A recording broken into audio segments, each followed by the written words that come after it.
Our top story this Wednesday morning. Will it be bail or more jail time for Shah Rukh Khan's son Aryan Khan? A Mumbai Sessions Court will decide on that at 2:45 this afternoon. As we speak, Aryan Khan is lodged in Mumbai's Arthur Road jail.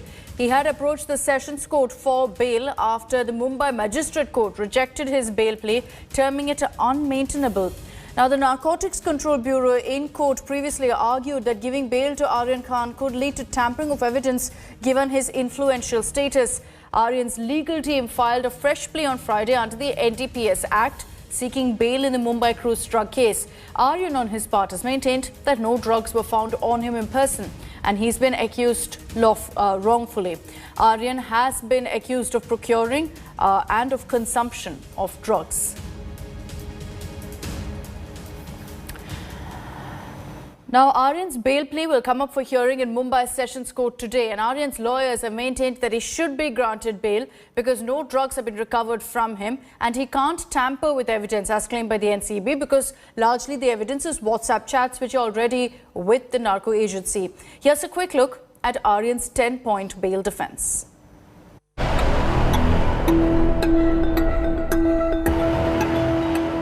Aryan Khan faces an extended stint in Mumbai's Arthur Road jail. And the superstar's son has maintained that no drugs were found on him. The big question now is, will Aryan get the bail? Here is Shah Rukh's son's 10 points defense. Defense 1. Aryan Khan in his bail plea has stated that he's completely innocent and has not committed any crime. Aryan claims that he's been falsely implicated in the case. Defense 2. The bail plea states that there has been no recovery of drugs from Aryan. The plea also claims that the NCB does not have any incriminating evidence against him, accusing the Drug Probe Agency of applying stringent provisions of NDPS Act without any proof. Defense 3. Aryan Khan in his bail plea has denied being involved in production, manufacture, sale and transport of any drug. He has even on record denied charges of illicit trafficking and protecting drug offenders.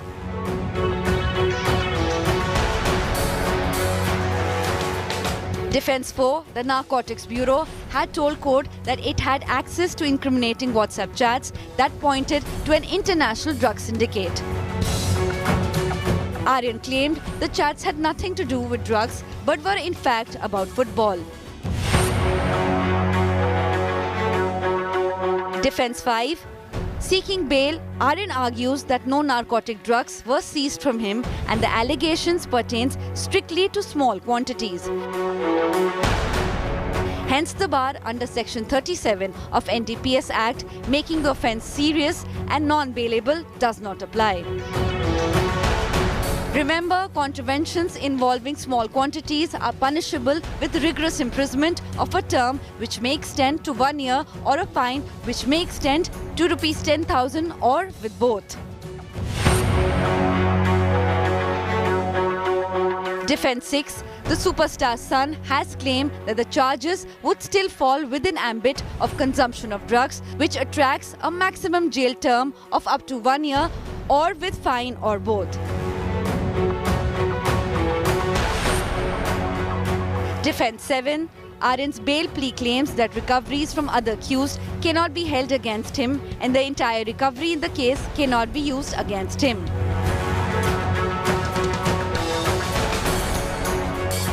Defense 8. Aryan in his bail plea contends that he has no criminal past and was never involved in consumption or use of drugs.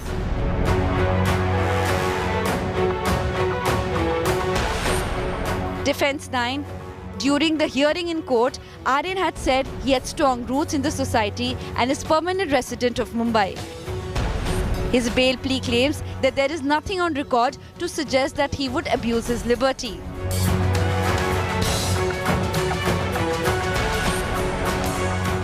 Defense 10.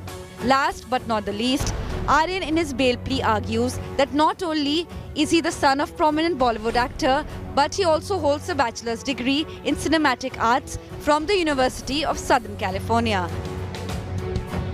Aryan says he's a responsible citizen and has impeccable reputation and record.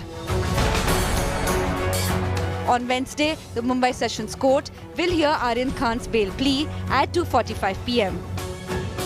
Will the superstar's son finally walk out of the jail? With Vidya in Mumbai, Bureau Report, India Today.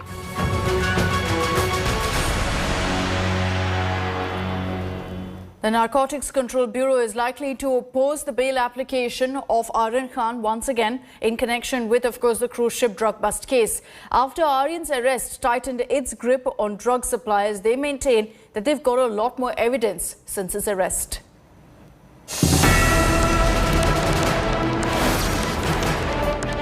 Shah Rukh Khan's son, Aryan Khan, has been behind the bars since 3rd October in Mumbai cruise drug bust. Since then, the Narcotics Bureau has widened its probe and tightened its grip on the drug suppliers.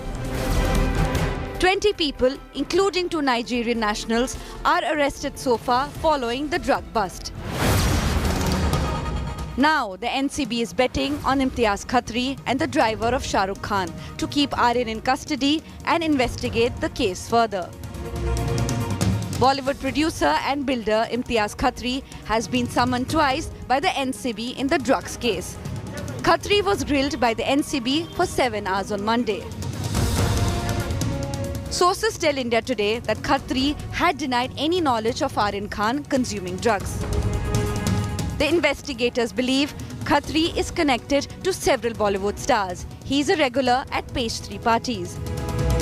The central agency has also raided the residence and office of Khatri in the Bandra area.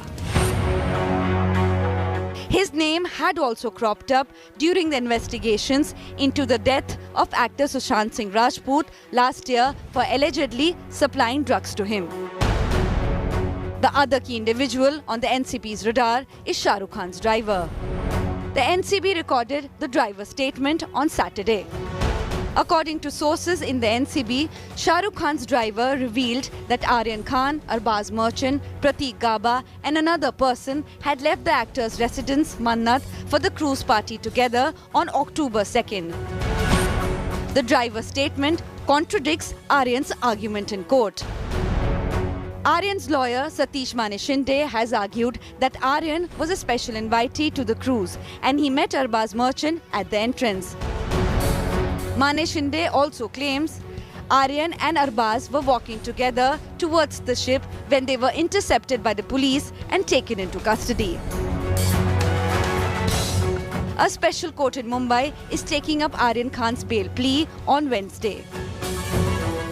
Aryan's lawyers are hoping that he will finally get the bail, ending his stay at the Arthur Road jail.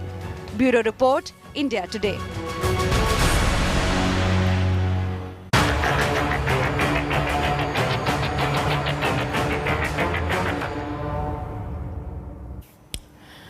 And this Wednesday morning, the politics over the Lakhimpur violence continues. Congress is now taking this issue to the doorsteps of the Rashtrapati Bhavan.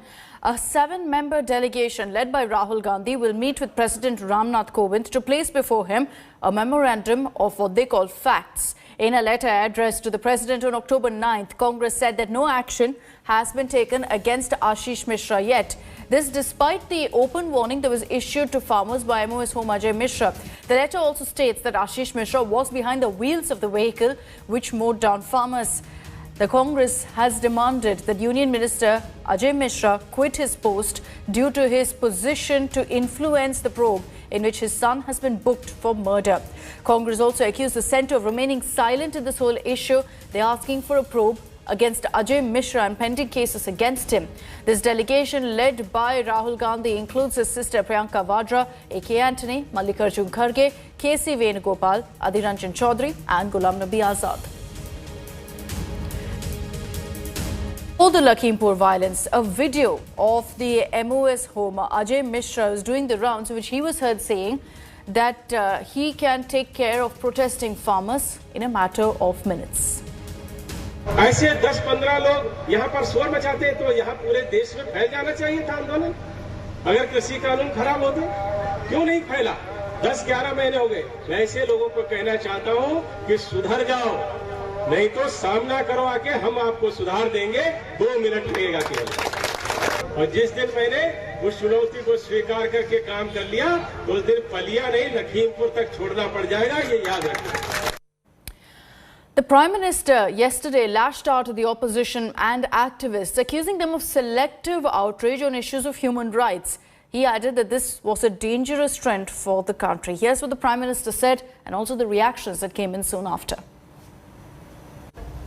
मानव अधिकार की व्याख्या कुछ लोग अपने अपने तरीके से अपने अपने हितों को देखकर करने लगे हैं। एक ही प्रकार की किसी घटना में कुछ लोगों को मानव अधिकार का हनन दिखता है और वैसी ही किसी दूसरी घटना में इन्हीं लोगों को मानव अधिकार का हनन नहीं दिखता। इस तरह का सिलेक्टिव व्यवहार लोकतंत्र के लिए भी उतना ही नुकसानदायक है। The Prime Minister speaking on the foundation day of the National Human Rights Commission, igniting a massive political storm, raising the question of selective outrage. While he did not name any political party, the BJP tore into the Gandhis. मगर प्रियंका जी, क्या यह सत्य नहीं है कि राजस्थान के प्रेमपुरा गांव, जो राजस्थान के हनुमानगढ़ के जिले में है, इस गांव में, प्रेमपुरा गांव में आज से चंद दिनों पहले जगदीश मेघवाल नामक एक युवा को जिस प्रकार से पीट पीट के बेरहमी से मार दिया गया, उसे मौत के घाट उतार दिया गया। प्रधानमंत्री ने ये छोटी बात की, बड़ी बात नहीं है। ये छोटी क्यों है? यह प्रधानमंत्री पहलू खान, अखलाक खान, हाथरस, उन्नाव, कठुआ के वक्त तो चुप बैठे रहे थे। हम भी आरोप लगाते हैं प्रधानमंत्री पे कि बड़े सिलेक्टिवली बोलते हैं। Prime Minister Modi's comments come amidst outrage over the killing of 4 farmers in UP's Lakhimpur Kheri and claims that the accused, a union minister's son, was being protected. The Prime Minister's comments were echoed by Justice Arun Mishra, chairman of the National Human Rights Commission. He said there is a new tendency to accuse India of human rights violations at the behest of international forces. बाहरी ताकतों द्वारा भारत पर मानव अधिकारों के हनन का छद्म आरोप लगाना सामान्य बात हो गई है। इसके प्रतिकार के साथ ही संस्कृति तथा प्रचलित भाषाओं को समूल नष्ट करने के प्रयासों का पुरजोर प्रतिरोध भी आवश्यक है। In August, Supreme Court Chief Justice N.V. Ramanna underlined the sacrosanct nature of human rights, saying if India was to remain a society governed by law, it was necessary to ensure that even the most vulnerable enjoyed its full protection. The big human rights question has loomed large over the government, with it being criticized by a section over the current handling of the farm crisis. And now, with the Prime Minister's comments, an all-out political blowout over the issue is expected, with a backdrop of the election-bound state of Uttar Pradesh. Bureau Report, India Today. And in a bid to boost infrastructural development across the country, Prime Minister Narendra Modi will launch a national infrastructural master plan called Gati Shakti. The Prime Minister will be launching this initiative from Delhi's Pragati Maidan at 11 this morning. Under this, a comprehensive digital platform will be launched that will essentially provide multi-department connectivity. Simply put, all government departments will have visibility of each other's projects through a centralized portal. This initiative essentially aims to tackle lack of coordination among various agencies and departments and end delays in the implementation of central projects, ultimately cutting down costs as well. It also aims to guide the creation of economic zones that will boost the nation's growth. Now, there have been a lot of questions about a shortage of coal leading to power blackouts in the coming days. Several states have been flagging up this issue. The centre, however, maintains that the worst is over. They've assured that there is no coal shortage in the country right now. Sources in the Modi government told India Today that there's going to be no power outages or shortages in the country. The government maintains that Coal India has scaled up production in the last 4 days from 1.57 million to 1.94 million tons per day, and it will be scaled up further by next week it will get even more. Now, states like Delhi, Kerala had raised alarm bells over what they called a critical situation and said that they have coal stock left for just 2 to 3 days. States also say that coal supply has been affected everywhere. Centre has launched a scathing attack on this issue to the states. Sources say the centre claims states aren't lifting their quota from Coal India's stockpile despite several reminders since January 2021. The centre has also accused these states of not making alternative arrangements and creating panic, adding that states that are making more noise over Coal India owe in fact crores of rupees.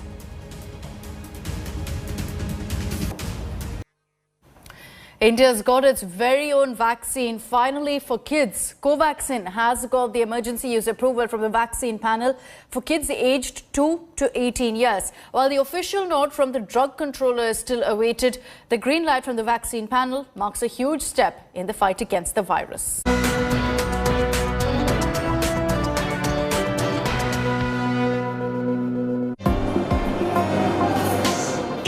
Is finally getting a COVID vaccine for children.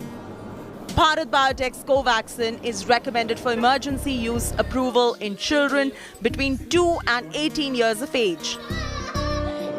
The Subject Expert Committee on COVID-19 has submitted its recommendation to the Drugs Controller General of India for a final clearance. Bharat Biotech has completed Phase 2 and Phase 3 trials of Covaxin on kids below 18 in September and submitted the results early this month. The Made in India vaccine will be administered in 2 doses with a gap of 20 days between the first and second jab. But the emergency use authorization is subject to certain conditions. Bharat Biotech will continue its study as per the approved clinical trial protocol. It will have to provide the updated information, summary of product characteristics and fact sheet. The firm should submit safety data, including the data on side effects, every 15 days for the first 2 months. After 2 months, safety data must be submitted every month. While India gets its first vaccine for kids, global acceptance of indigenous vaccine is still awaited. The WHO is still to grant emergency use authorization to Covaxin.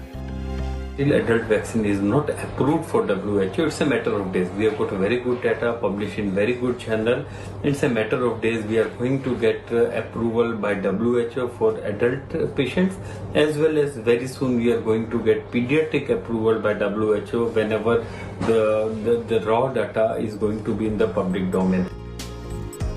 Bharat Biotech has submitted all the data required for the listing to the WHO and approval is expected this month. We are in the process. So we are doing whatever the WHO wants it. We are fulfilling all the requirement. It's a process of the regulatory system. So we need to understand. And we both have, we have 6 vaccines are WHO pre-qualified. It's not that we don't know the field. Vaccination for all is what is the aim. So that is a very good thing that now we have got a vaccine approved for about 2 years of age. So what it can have the plus side is that you can send the children outside. In August, India had granted emergency use approval to Zycov-D's COVID-19 DNA vaccine for children between the age of 12 and 18. A vaccine for kids is great news for parents. Lakhs of children like 4-year-old Vanya Bakshi have been cooped up inside their homes for over 1.5 years now. Vanya has not experienced the world of school since lockdown was announced. कि मेरी बच्ची खुद ही अभी 4 years की है, छोटी है, तो अब हम कम से कम ये होगा कि स्कूल भेज पाएंगे क्योंकि मेरी बेटी ने अभी तक स्कूल का एनवायरनमेंट देखा ही नहीं है। बहुत रिलैक्स लगता है कि हाँ वैक्सीन आ गया है तो हमारे बच्चे के लिए सेफ होगा। अभी हम भी वैक्सीनेटेड हैं, हमारा बच्चा भी वैक्सीनेटेड हो जाएगा तो एक अलग ही खुशी होगी। With Milan Sharma in New Delhi, Bureau Report, India Today.